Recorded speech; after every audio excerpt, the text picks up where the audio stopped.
মাটির মানুষ, মাটির দিকে তাকাইয়া গরম ভাবটা ছেড়ে দাও।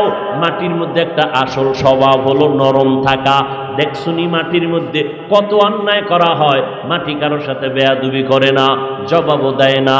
ও আল্লাহর বান্দারা, মাটির উপরে দাঁড়াইয়া কত নাচানাচি করে, গান বাজনা করে, মদের বোতল নিয়ে লাফায়। মাটি যদি চায় 1 সেকেন্ডের মধ্যে ভিতরে ঢুকায় ফেলাইতে পারে না? পারে। মাটি কারোর সাথে কিছুই বলে না, বরং সব ধৈর্য ধারণ করে মেনে নেয়। মাটি চুপচাপ। এরে আল্লাহর বান্দা, মাটির মানুষ, মাটির মতো নরম হইয়া চলো, মেজাজটা গরম বানায় না। হ্যাঁ, মানুষ কেন মেজাজ গরম করে? গরম গরম ভাব দেখায়। অনেকে টাকার গরমে গরম ভাব দেখায়, অনেকে ক্ষমতার চেয়ারের কারণে গরম ভাব দেখায়। মাটির মানুষ মাটির মতো নরম হইয়া চলো, গরম গরম ভাব দেখাইও না। গরম ভাব দেখাইয়া কেউ টিকতে পারে নাই। তুমি যে শিক্ষার গরম দেখাইবা, এই গরম সাদা কাপড়ে যেদিন ঢুকবা, গরম টিকবে নি। কে ধনী, কে গরিব, কে শিক্ষিত, কে মূর্খ, কে ডাক্তার, কে রুগী, কে ইমাম, কে মুক্তাদি, কোনো ভেদাভেদ নাই। কে বক্তা, কে শ্রোতা, কে শিক্ষক, কে ছাত্র, সবার বেলায় সাদা 3টা কাপড় একাকার হয়ে যাবে, কোনো লেখা থাকবে না। কার লাশ তাও বোঝা যাবে না, পরিচয় থাকবে একটা, এটা বিধর্মীদের লাশ নাকি মুসলমানের লাশ, এতটুকু পরিচয় থাকবে। অতএব এই জন্য আল্লাহ কয়, নিজের পরিচয়টা বক্তা হিসাবে দিও না, শিক্ষিত হিসাবে দিও না, নিজের আসল পরিচয় দাও, আমি একজন মুসলমান।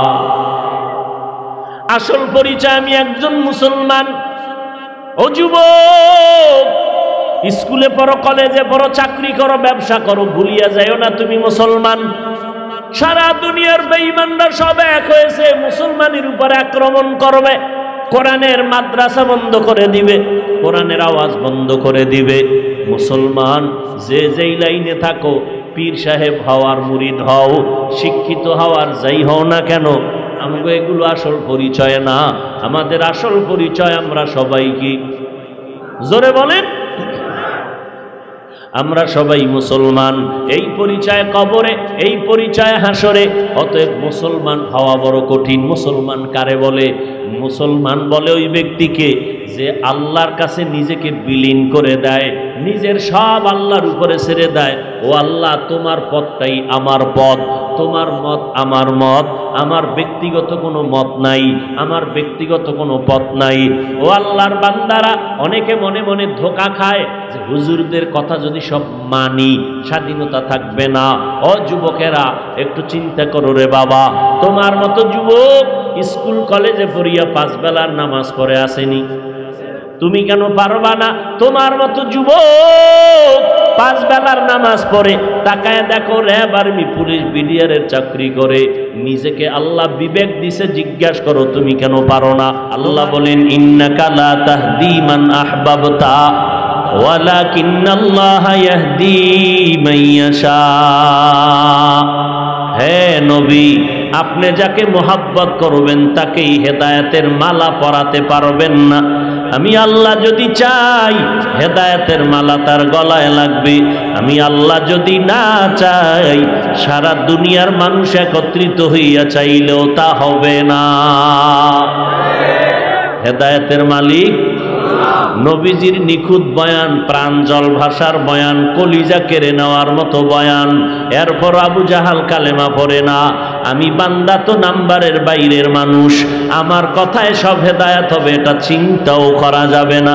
12টা মাস দিন নাই রাত নাই মানুষের পায়ে ধরে ধরে ধরে ধরে বয়ান করি, দৌড়াই না, খানা না, ঘুম, কত কষ্ট আর কষ্ট।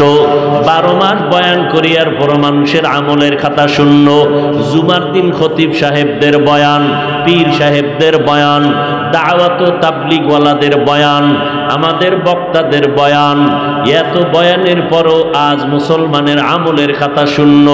ফজরের নামাজ নাই, আজান শুনে সজাগ হয় ঠিকই, কিন্তু মসজিদে যায় না, ওযু করে নামাজটা পড়ে না। ও সারা রাত মোবাইলটা চালায়, বাধা দিলেও থামে না। মা যদি কয় নামাজটা পড়, নামাজ পড়তে চায় না। আর সামনে আসতেছে শীতের রাত, ঠান্ডা পানি দিয়া ওযু বানাইয়া নামাজটা ফজরের সময় পড়তে কত কষ্ট। এটা ঈমানদারের বড় পরীক্ষা। এরে আল্লাহর গোলাম, জীবনভর বয়ান শুনলে কি লাভ হবে? আমি যে বয়ান করবে এটি আপনারাও জানেন। গান শোনা হারাম, নাচ দেখা হারাম, মিথ্যা বলা হারাম, গালি দেওয়া হারাম, কারো হক নষ্ট করা হারাম, নামাজ পড়া 5 ওয়াক্ত ফরজ, পর্দা করা ফরজ, মা বাবার খেদমত করা ফরজ, আল্লাহর হুকুম মানা ফরজ, নবীর হুকুম মানা ফরজ। সবই তো জানেন। এগুলো জানেন না? জানেন। এখন শুধু আমলের জন্য তৈরি হও। আল্লাহ তাআলা বলেন, ও মানুষ, আমি তোমাদের মাটির থেকে বানাইছি। এই কথা আল্লাহ মানুষ বানাইয়া, আল্লাহ পাক রব্বুল আলামিন মানুষের শ্রেষ্ঠত্ব মর্যাদা দান করেছেন। মানুষ বানানোর ক্ষেত্রে আল্লাহ কয়েকটা কথা কোরআনে বলেছেন। এক আয়াতে বলেন, আমি মানুষ বানাইছি জমাট রক্ত থেকে।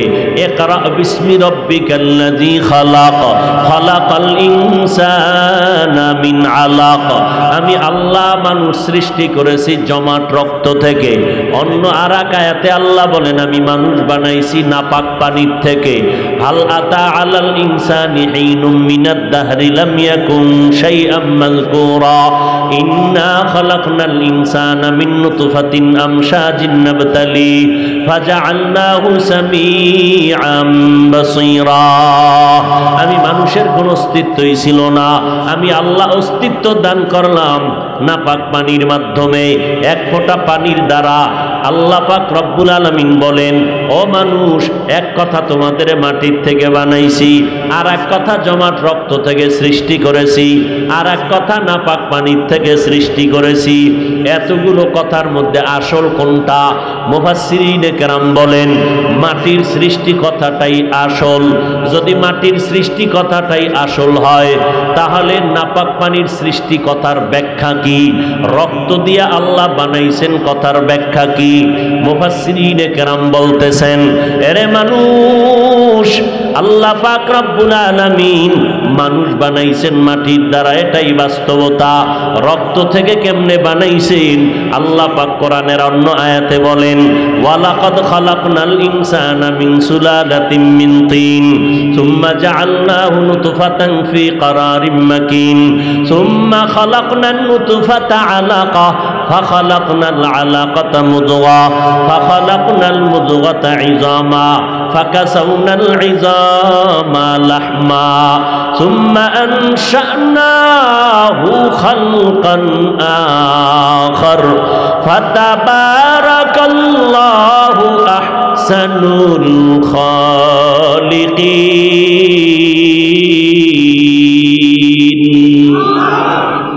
আল্লাহ তাআলা বলেন, বাবার থেকে নাপাক পানিটা মায়ের বাচ্চা দানির মধ্যে নিয়া আমি আল্লাহ ফেরেশতারে ভেতরের কাজে লাগাই দিলাম, ওয়ার্কার হিসাবে কাজ করো।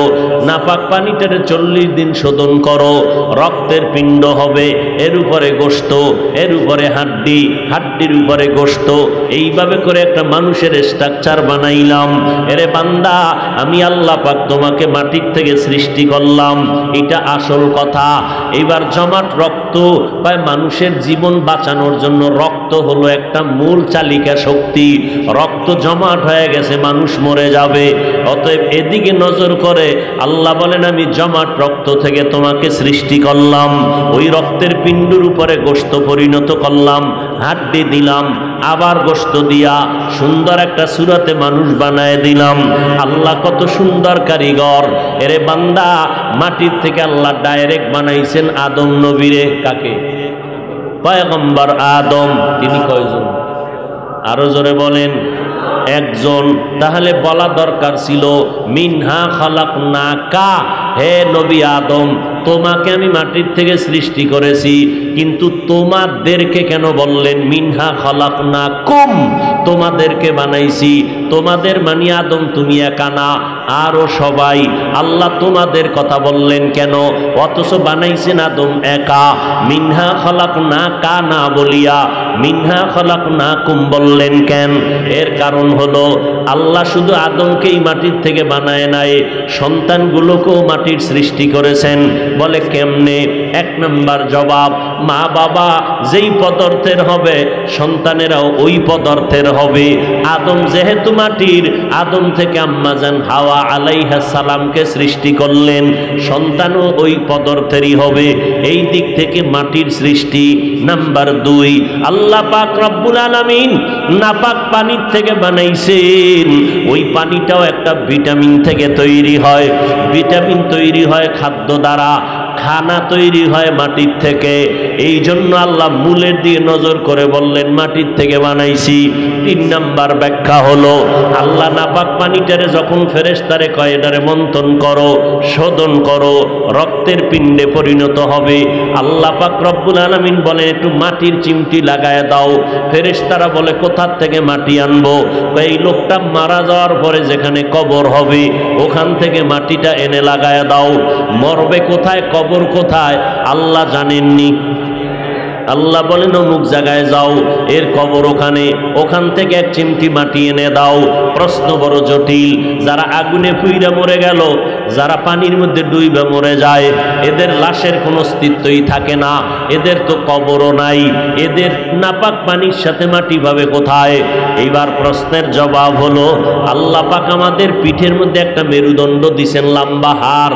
ওই হাড়ের একেবারে নিচ অংশে মার্বেলের মতো একটা গোড়া আছে।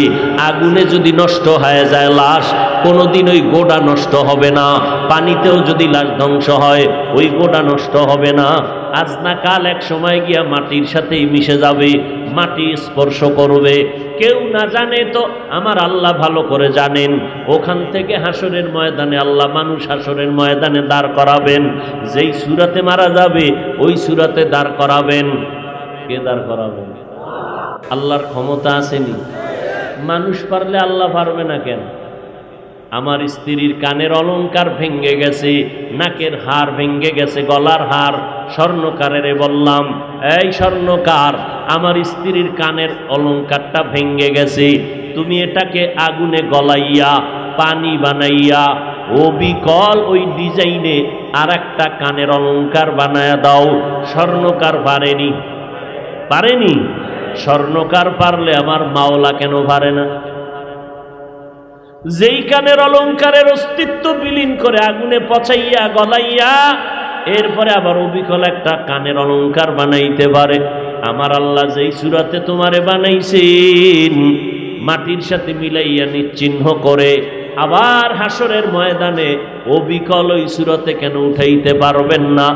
আকাশের চাঁদের দিকে তাকাইয়া দেখো, আরবি মাসের 1 তারিখ, চোখে ধরা খায় না এতটাই চিকন চাঁদ, গোলাকার। আস্তে আস্তে 14 তারিখ যখন হয় পুরা যৌবনে ভরে যায়।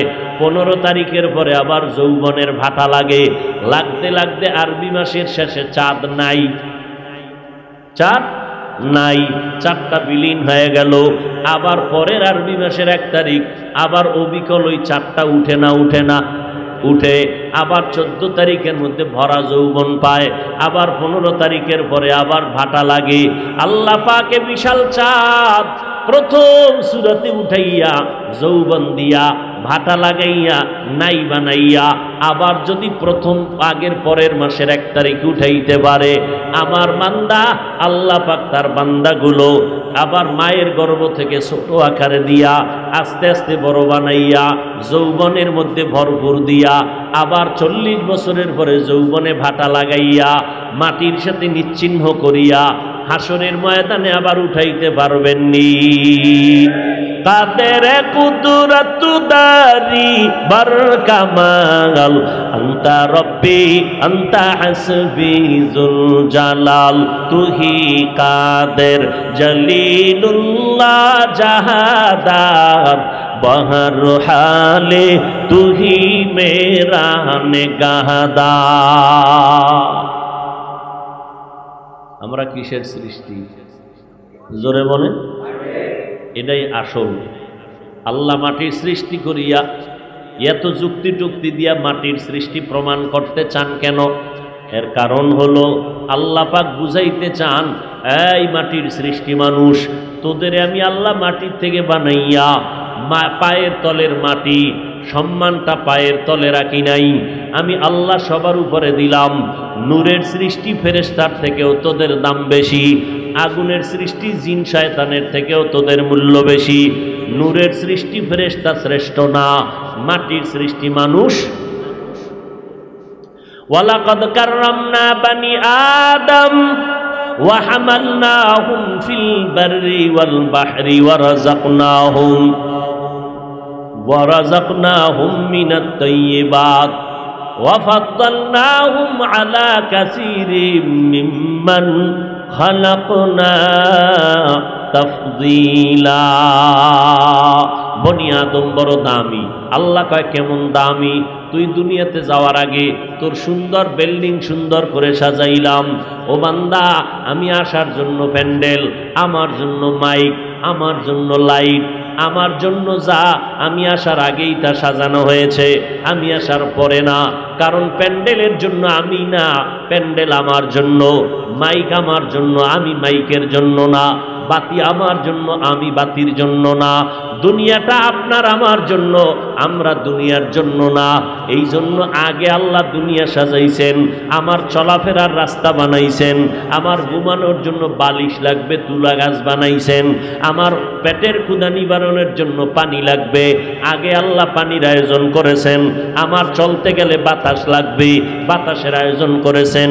আমার শরীরের ভিটামিনের জন্য 3 বেলার ভাতে হবে না, আলাদা ফল লাগবে, আল্লাহ ফলের ব্যবস্থা করেছেন। আমার চলার জন্য সূর্যের আলো লাগবে, আল্লাহ আগে সূর্যের ব্যবস্থা করেছেন। চাঁদের আলো লাগবে, চাঁদের আলো দিয়ে আল্লাহ ব্যবস্থা করেছেন। সব মঞ্চ সাজাইয়া, প্যান্ডেল সাজাইয়া এরপরে মধ্যমণিরে আল্লাহ পাঠাইছেন এই জমিনটা টেস্ট করার জন্য।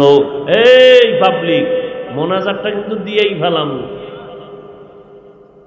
মাস্তানি সব জায়গায় চলে না, চলে? হ্যাঁ, খুব সাবধান ভাইরা আমার। প্যান্ডেলটা বানাইয়া আমি আসার আগে মাইক টেস্ট করছেনি? কথা বলে, মাইক টেস্ট করে নাই? বাতিওয়ালা বাতি লাগাইয়া টেস্ট করছেনি? সবাই টেস্ট করছে। হুজুরাইয়া বসার পরে যেন আবার সমস্যা না হয়, সম্মান সব শেষ হয়ে যাবে। আমার মাওলা দুনিয়া নামক গ্রহ বানাইয়া আমাদের সব তৈরি করিয়া আল্লাহ টেস্ট করার জন্য ফেরেশতা পাঠাইলেন, জিনেরে পাঠাইলেন, দুনিয়ার মধ্যে বিচরণ কর। আল্লাহ আগে একটা ঘর বানাইছেন, বাইতুল্লাহ। ইন্না আউওয়ালা বাইতি উযিআ লিন-নাস লাল্লাযী বিবাক্কাতা মুবারাকান ওয়া হুদাল লিল আলামিন।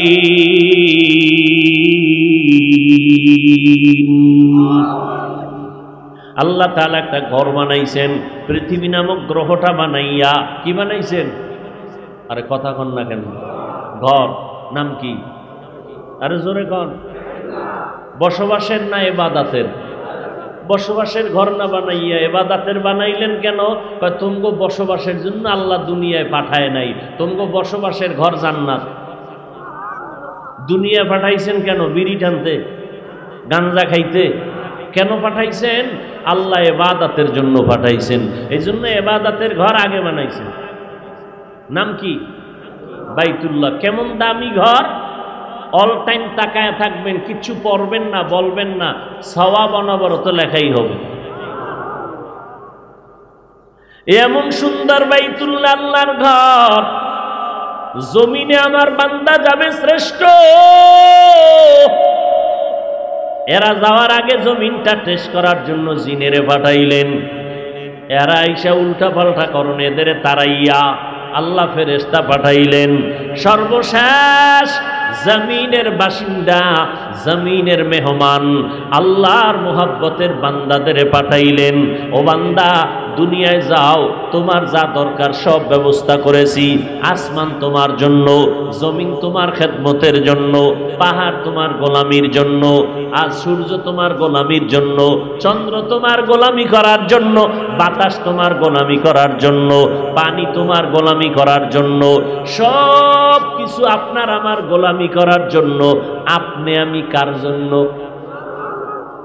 সব আপনাদের আমাদের গোলামির জন্য। আর আমরা হলাম আল্লাহ তাআলার ইবাদতের জন্য। মা খালাকুতুল জিন্না ওয়াল ইনসি বাখা জুজ ইবাদত মিস্তে মাকসুদ আজ্জাহা। খারাপ লাগছে, কষ্ট পাইতেছেন না? আল্লাহ সবাইকে মাফ করেন, আল্লাহ আমাকেও মাফ করেন। আর একটু সামনে আগাবো। মিনহা খালাকনাকুম, আমার আলোচনা শুধু শব্দটার উপরে। মিনহা খালাকনাকুম, আল্লাহ মাটির থেকে তোমাদের বানাইছেন, বানাইয়া দুইটা সবক দিতেছেন আমাদেরকে। কয়টা? এক নাম্বার সবক, এই মাটির মানুষ, মাটি উপরে মারলে নিচে যায়, পায়ের তলে থাকে মাটি, ঠিক নেই? কিন্তু সম্মান নিচে দেওয়া হয় নাই, সম্মান সবার উপরে দেওয়া হয়েছে। কেমন সম্মান? মানুষের মতো সম্মানিত আর কেউ নাই। আছে? আল্লাহ বলেন, বান্দা এখন কিন্তু একটা সমস্যা, মানুষ তুমি সম্মানের চেয়ার পাইয়া ভিতরে ভিতরে একটু গরম গরম ভাব আসতে পারে, পারেনি? কি বলেন না কেন? ফেরাউন ফকিন্নির বাচ্চা,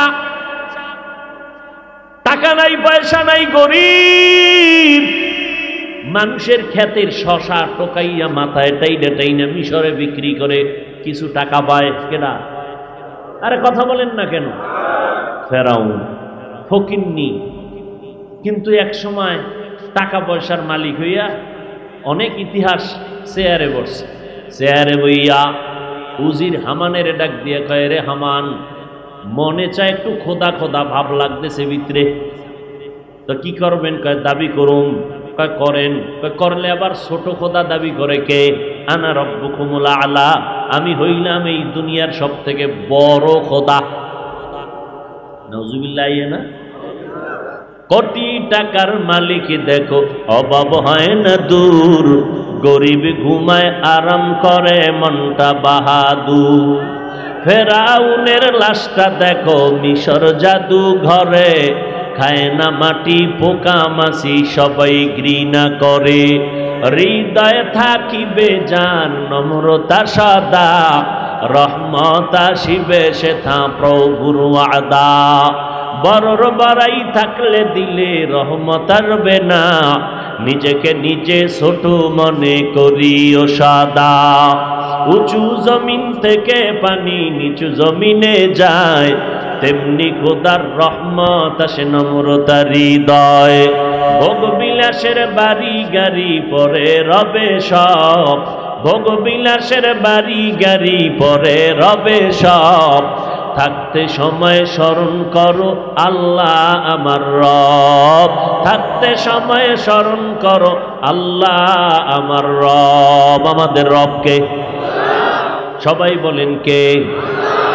ইন্নাল্লাযীনা ক্বালু রাব্বুনাল্লাহ সুম্মা ইসতাকামু ফালা খাউফুন আলাইহিম ওয়ালা হুম ইয়াহজানুন।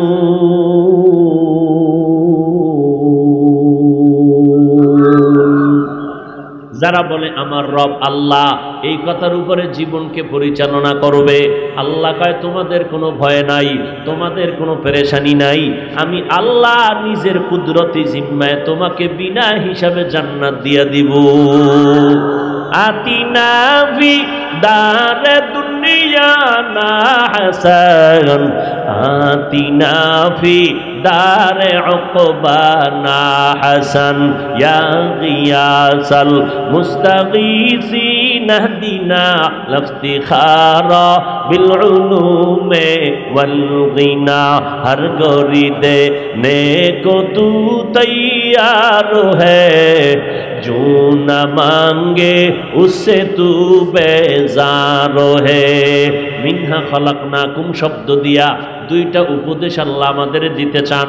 এক নাম্বার, এই মাটির মানুষ, মাটি থাকে পায়ের নিচে, সম্মান তোর নিচে রাখি নাই, সবার উপরে তোর সম্মান। যে কারণে দেখছনি তুই কিন্তু এমনি দুর্বল, তোর সম্মানটা কেন? তুই বেশি খাইতে পারো এই জন্য না, তোর থেকে বেশি খানেওয়ালা আমি ভিন্ন প্রাণী বানাইছি।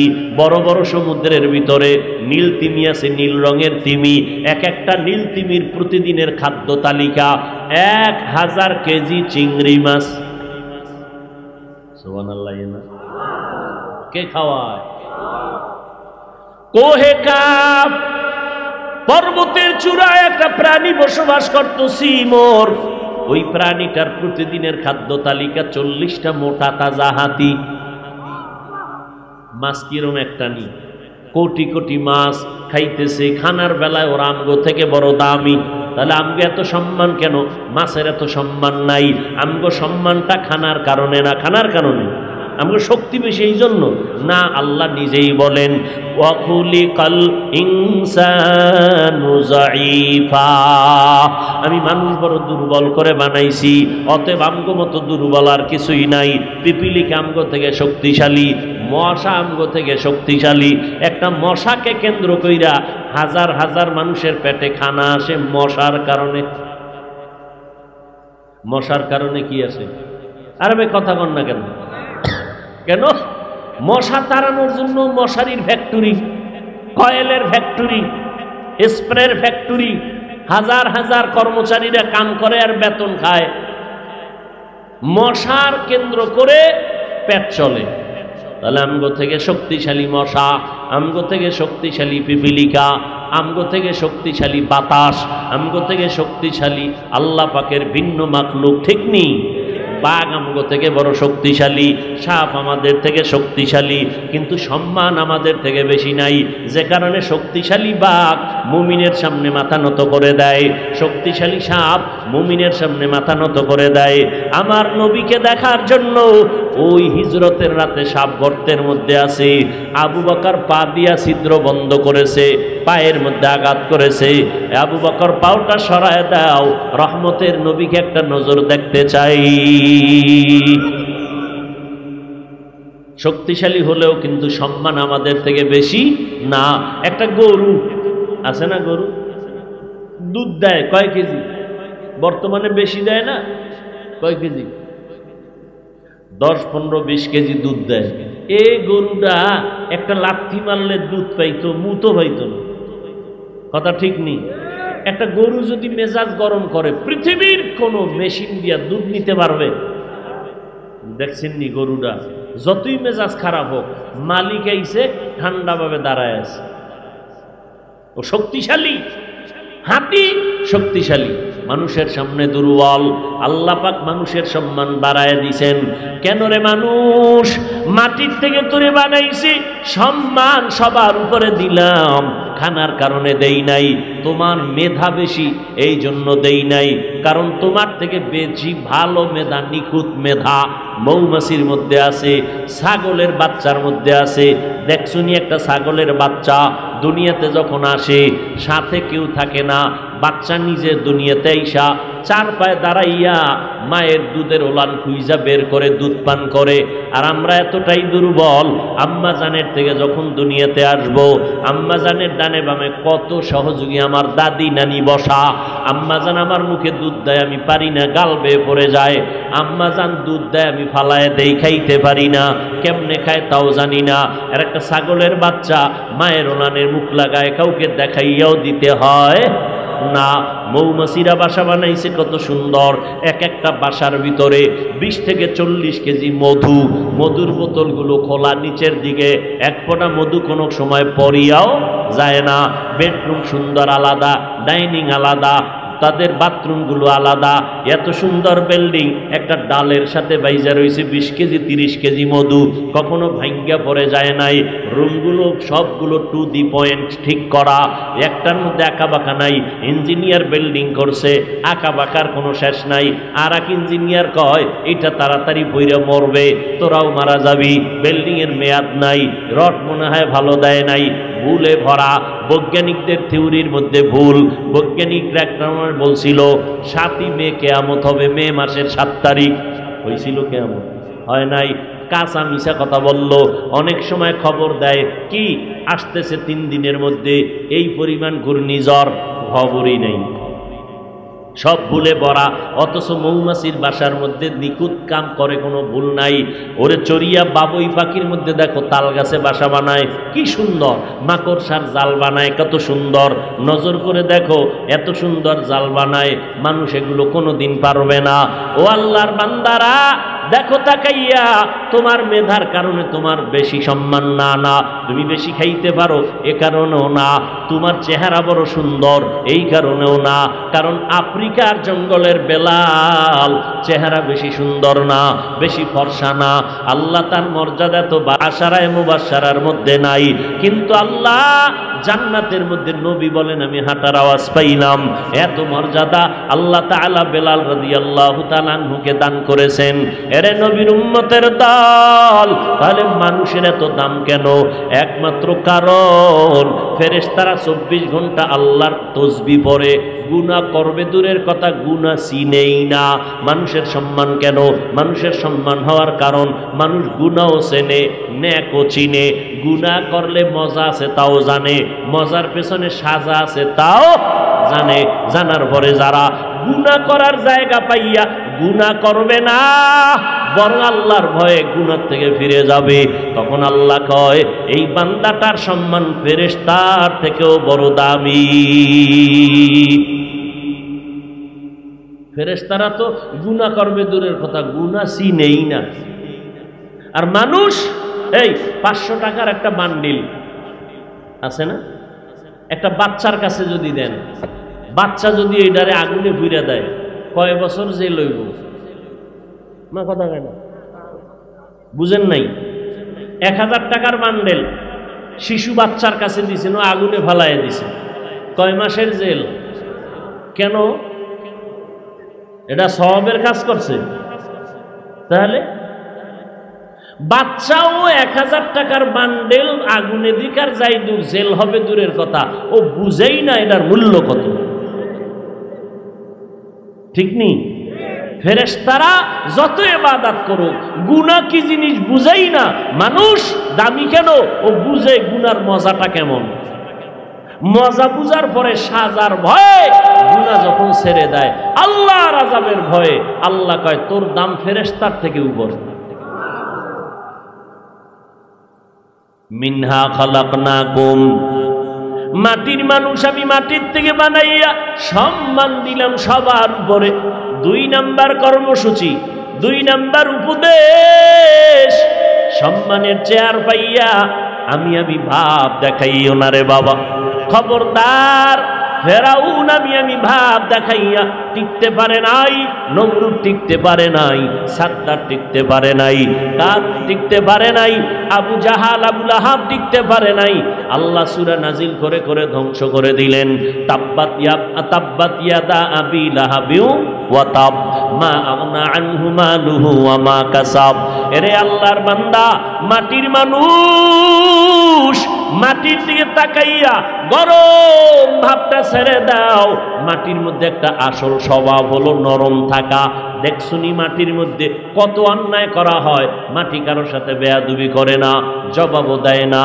ও আল্লাহর বান্দারা, মাটির উপরে দাঁড়াইয়া কত নাচানাচি করে, গান বাজনা করে, মদের বোতল নিয়ে লাফায়।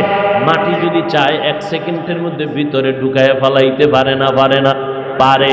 মাটি কারোর সাথে কিছুই বলে না, বরং সব ধৈর্য ধারণ করে মেনে নেয়। মাটি চুপচাপ। এরে আল্লাহর বান্দা, মাটির মানুষ, মাটির মতো নরম হইয়া চলো, মেজাজটা গরম বানায় না। হ্যাঁ, মানুষ কেন মেজাজ গরম করে? গরম গরম ভাব দেখায়। অনেকে টাকার গরমে গরম ভাব দেখায়, অনেকে ক্ষমতার চেয়ারের কারণে গরম ভাব দেখায়, অনেকে এলেমের কারণে, শিক্ষার কারণে গরম ভাব দেখায়, আবার অনেকে আমলের কারণে গরম ভাব দেখায়। আমি 5 বেলার নামাজ পড়ি, বেনামাজিরে পছন্দ করে না, সালাম দেয়ও না, দিলেও নেয় না। ভাব আছে না নাই? কিসের ভাব? আমলের ভাব। কিসের ভাব? আবার কারো মধ্যে আছে শিক্ষার ভাব। আমি বড় হুজুর, আমি বড় শিক্ষিত, মূর্খতে আমার সামনে দাম নাই। বাপ আবার একজন শিক্ষিত না, মূর্খ, আমলও নাই, এলেমও নাই, রাজনীতিও নাই, কিচ্ছু নাই, ফকিন্নির ভোলা। হেউতেই গরম গরম ভাব দেখায়। বিষয় কি? আমার রক্তের গরম। কিসের গরম? আল্লাহ কয় মিনহা খালাকনাকুম, মাটির মানুষ মাটির মতো নরম হইয়া চলো, গরম গরম ভাব দেখাইও না। গরম ভাব দেখাইয়া কেউ টিকতে পারে নাই। তুমি যে শিক্ষার গরম দেখাইবা, এই গরম সাদা কাফনে যেদিন ঢুকবা গরম টিকবে নি। এই কাফনে লেখা থাকবে পিসাবের লাশ, মেট্রিক পাস ছেলের লাশ। কে ধনী কে গরিব, কে শিক্ষিত কে মূর্খ, কে ডাক্তার কে রুগী, কে ইমাম কে মুক্তাদি, কোনো ভেদাভেদ নাই। কে বক্তা কে শ্রোতা, কে শিক্ষক কে ছাত্র, সবার বেলায় সাদা তিনটা কাফন একাকার হয়ে যাবে, কোনো লেখা থাকবে না। কার লাশ তাও বোঝা যাবে না, পরিচয় থাকবে একটা, এটা বিধর্মীদের লাশ নাকি মুসলমানের লাশ, এতটুকু পরিচয় থাকবে। অতএব এই জন্য আল্লাহ কয় নিজের পরিচয়টা বক্তা হিসাবে দিও না, বড় শিক্ষিত হিসাবে দিও না, নিজের আসল পরিচয় দাও আমি একজন মুসলমান। আসল পরিচয় আমি একজন মুসলমান। ও যুবক, স্কুলে পড়ো, কলেজে পড়ো, চাকরি করো, ব্যবসা করো, ভুলিয়া যাইও না তুমি মুসলমান। সারা দুনিয়ার বেঈমানরা সব এক হয়েছে, মুসলমানের উপরে আক্রমণ করবে, কোরআনের মাদ্রাসা বন্ধ করে দিবে, কোরআনের আওয়াজ বন্ধ করে দিবে। মুসলমান যে যেই লাইনে থাকো, পীর সাহেব হওয়ার মুরিদ হও, শিক্ষিত হওয়ার যাই হও না কেন, আমাকে এগুলো আসল পরিচয় না। আমাদের আসল পরিচয় আমরা সবাই কি? জোরে বলেন, আমরা সবাই মুসলমান। এই পরিচয় কবরে, এই পরিচয় হাসরে। অতএব মুসলমান হওয়া বড় কঠিন। মুসলমান কারে বলে? মুসলমান বলে ওই ব্যক্তিকে যে আল্লাহর কাছে নিজেকে বিলীন করে দেয়, নিজের সব আল্লাহর উপরে ছেড়ে দেয়। ও আল্লাহ, তোমার পথটাই আমার পথ, তোমার মত আমার মত, আমার ব্যক্তিগত কোনো মত নাই, আমার ব্যক্তিগত কোনো পথ নাই। ও আল্লাহর বান্দারা, অনেকে মনে মনে ধোঁকা খায় যে হুজুরদের কথা যদি সব মানি স্বাধীনতা থাকবে না। ও যুবকেরা, একটু চিন্তা করো রে বাবা, তোমার মতো যুবক স্কুল কলেজে পড়িয়া 5 বেলার নামাজ পড়ে আসেনি, তুমি কেন পারবা না? তোমার মতো যুবক 5 বেলার নামাজ পড়ে, তাকায় দেখো র্যাব আর্মি পুলিশ বিডিআরের চাকরি করে, নিজেকে আল্লাহ বিবেক দিছে, জিজ্ঞাসা করো তুমি কেন পারো না? তোমার মতো যুবক তাকায় দেখো আজকে রাস্তায় গাড়ি চালায়, নামাজ পড়ে, তুমি কেন পারো না? নদীর মধ্যে মাছ ধরে, নামাজ পড়ে, তুমি কেন পারো না? 1 বেলার নামাজও বাদ দেয় না। ও আল্লাহর বান্দা ময়দানে কৃষি কাজ করে, নামাজ ছাড়ে না, তুমি কেন পারবা না রে বাবা? ও মুরব্বীরা, আপনাদের মতো বুড়া মানুষ হাঁটতে পারে না, লাঠি হাতে নিয়ে মসজিদে গিয়া 5 বেলার নামাজ পড়ে আসেনি। আপনি নিজেকে বুঝাইতে থাকেন, আপনি কেন পারবেন না? আপনার উপরে কি আল্লাহ বেজার হয়ে গেল নাকি? ও পর্দার আড়ালের আম্মা জানেরা, আপনাদের মতো কত মা স্বামীর মাল হেফাজত করে, সন্তানকে আদর্শওয়ালা বানানোর মেহনত করে। আপনাদের এত মর্যাদা, এত সম্মান আল্লাহ দান করেছেন। দুনিয়াতে যত নবী রাসূল আপনাদের থেকে আসছে, যত বড় বড় ব্যক্তি আপনাদের থেকে, হাফেজে কোরআন আপনাদের থেকে, আলেম পীর বুজুর্গ আপনাদের থেকে আসছে। আর আপনাদের অবদানের কারণে এই জমিনে সব সন্তান ভালো আদর্শ পেয়েছে। এরে আম্মা জান, আপনার মতো কত মা স্বামীর মাল হেফাজত করে, সন্তানটাকে আদর্শওয়ালা বানায়, 5 ওয়াক্ত নামাজ পড়ে, আল্লাহর কাছে দোয়া করে। আপনি কেন পারেন না রে মা? ও যুবতী বোনেরা, আপনার মতো কত বোন লেখাপড়া করে, মোবাইল অযথা সময় নষ্ট করে না, 5 বেলার নামাজ পড়ে, চরিত্র সুন্দর রেখে চলে, আপনারা কেন পারবেন না? ও যুবকেরা, এখনো সময় আছে, তওবা করে নাও, আল্লাহর কাছে মাথা নত করে দাও। আমার আল্লাহ গুনাহগারদের জন্য দিল আল কুদরতি অন্তর দিয়া ক্ষমার দরজা খুলিয়া ডাকতে থাকেন, আলা মিন মুস্তাগফিরিন ফাগফির আলা। ও গুনাহগারেরা, পাহাড় সম পরিমাণও যদি গুনাহ করো, আমার দরজা খোলা, তওবা করে নাও, আমি 1 সেকেন্ডের মধ্যে তোমার জীবনের গুনাহ মাফ করে দিব। কয়দিন আর বাহাদুরি করবারে যুবক? এই দুনিয়ার থেকে চোখের সামনে কত যুবকের লাশ চলে গেল, করোনায় কত লাশ, এই যে ডেঙ্গুর ভিতরে কত লাশ চলে গেল।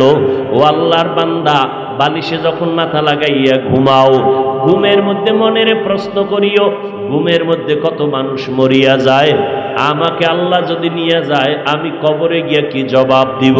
হেদায়াতের মালিক আমার আল্লাহ, আবু জাহালকে 13টা বছর বয়ান করলো, আবু জাহাল কালেমা পড়লো না। আর ওমরের মতো বান্দা নবীর মাথা কাটতে আইসা কালেমা পড়ে মুসলমান হয়ে গেল। এই জমিনের মধ্যে আবু জাহালের শক্ত অন্তরালা কিছু মানুষ থাকবে, হাজারো বয়ানে দিলটা নরম হবে না, তওবা করবে না, চোখে পানি আসবে না, মোনাজাত দিবেই ঠিক কিন্তু চোখে পানি নাই। ময়দান থেকে বের হইয়া আরো সমালোচনা করে গুনার পাল্লা ভারী করবে। আর একদল মানুষ ওমরের মেজাজ নিয়ে ময়দানে ঢুকবে। হঠাৎ করিয়া যখন কবরের আযাবের কথা স্মরণ হবে, জাহান্নামের ভয় অন্তরে আসবে, চোখের পানি ছেড়ে আল্লাহকে ডাকবে, আল্লাহ জীবনভর শয়তানের ধোকায় গুনাহ করেছি, গুনার খবর আমার মা বাবা ভাই বোন কেউ জানে না। ও আল্লাহ, আপনি জানার পরও রাগ করিয়া পানি বন্ধ করেন নাই, বাতাস বন্ধ করেন নাই, খানা বন্ধ করেন নাই। আজকে থেকে আমি তওবা করার নিয়ত করলাম, মরিয়া গেলে যাব আর নামাজ ছাড়বো না, বেপরদায় চলবো না, দাড়ি কাটবো না, মা বাবার অবাধ্য হব না, ওলামায়ে কেরামের পরামর্শ নিয়ে চলবো, নবীর তরিকা মেনে চলবো, দেশের বিরুদ্ধে জাতির বিরুদ্ধে ষড়যন্ত্র করব না। ও আল্লাহর বান্দারা, তওবা যাদের নসিব হবে, আল্লাহ যাদের কবুল করবেন, তারা এখান থেকে তওবা করিয়া বাসায় গিয়া মায়ের দোয়া নিয়ে বলবে, মা তুমি আমার মাথায় হাত দিয়া দোয়া করে দাও, আর নামাজ ছাড়বো না, বেপরদায় চলবো না, আর দাড়ি কাটবো না, তোমাদের কষ্ট দিব না, ওলামায়ে কেরামের পরামর্শ নিয়ে নবীর তরিকা মেনে চলবো। ও আল্লাহর বান্দারা, আজকে আমিও যদি তোমার মতো প্যান্ট শার্ট টাই লাগায়া চলতাম, কেউ আমারে বাধা দিত না। কিন্তু এরপর ওই টুপি মাথায় দিলে মাথা গরম হয়, দাড়ির কারণে যৌবনের ভাব চলে যায়, লম্বা জামার কারণে শরীর গরম লাগে, এরপরও কেন টুপি ফালাই না, দাড়ি ফালাই না, নামাজ ছাড়ি না?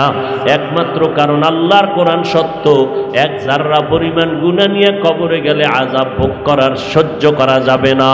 দুনিয়াতেই গরম সইতে পারি না, দুনিয়াতে মশার কামড় সহ্য করতে পারি না, গুনাহ নিয়ে কবরে গেলে ওই কবরে জাহান্নামের আগুন, ওই কবরে 99টা সাপ, ওই কবরে 2 পার্শ্বের মাটির চাপ। আল্লাহর কোরআন সত্য, মিথ্যা মনে করবা না রে বাবা। এখনো যদি সময় থাকে তওবা করে নাও, আল্লাহর কাছে মাথা নত করে বলো, হে আল্লাহ, জীবনে আর নামাজ ছাড়বো না, দাড়ি কাটবো না, বেপরদায় চলবো না, মা বাবার বিরোধিতা করবো না, দোয়া নিয়ে চলবো, উলামাদের পরামর্শ নিয়ে নেক আমল করবো, নবীর তরিকায় চলবো, দেশ ও জাতির বিরুদ্ধে ষড়যন্ত্র করবো না। তওবা করার মতো যদি কারো অন্তর তৈরি হয়ে যায়, মুনাফিকি যদি অন্তরে না থাকে, খাঁটি তওবার নিয়ত যাদের আছে, দুটো হাত আমার আল্লাহকে দেখাইয়া দাও। আয় আল্লাহ, হাতগুলো কবুল করে নেন, তওবা কবুল করে নেন, তওবার উপরে মজবুত হইয়া চলার মতো তৌফিক দান করেন, আমিন।